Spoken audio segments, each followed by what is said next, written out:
இப்படி இவருடைய விளம்பரம் சூடுபிடிக்க தொடங்கி பிரபலமாகிட்டு இருக்க சூழல்ல தான் இவரை பற்றிய ஒரு செய்தி ஒரு பாலிமர் நியூஸ்ல வருது. அது என்ன அப்படின்னா, பீமவாலி யானை கவலும் ஸ்கேம், செக்கல ஆட்டு சுத்தமான உருட்டு, சிக்கினாரா ராஜா பாரூன், வெளியான அதிர்ச்சி தகவல் அப்படின்ற ஒரு தலைப்புல பாலிமர் நியூஸ்ல ஒரு செய்தி வருது.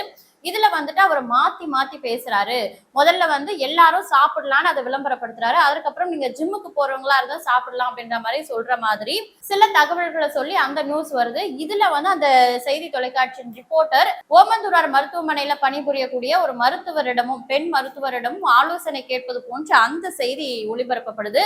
அதுல அந்த டாக்டரும் என்ன சொல்றாங்கன்னா, இந்த மாதிரியான சிறுதானியங்கள்லாம் வந்து புரோட்டீனை கொடுக்கும், ஆனா அந்த அளவுக்கு இவர் சொல்ற மாதிரி எல்லாம் கொடுக்காது, ஒரு குறிப்பிட்ட அளவு தான் கொடுக்கும், அவர் சொல்றதெல்லாம் பொய் அப்படின்ற மாதிரி அந்த பெண் மருத்துவம் பேசுறாங்க. இதை இன்னும் வலுப்படுத்தும் வகையில் அப்படியா அப்படியா அந்த செய்தியாளர் கேட்கிற விதத்தை பார்க்கும் பொழுது, இவ்வளவு நாள் நம்மளே ராஜாபாரம் ஏமாற்றி இருக்காரா அப்படின்ற ஒரு தோற்றத்தை அதை பார்க்கக்கூடிய நேர்களுக்கு அந்த செய்தி நிறுவனம் விதைத்திருக்காங்க.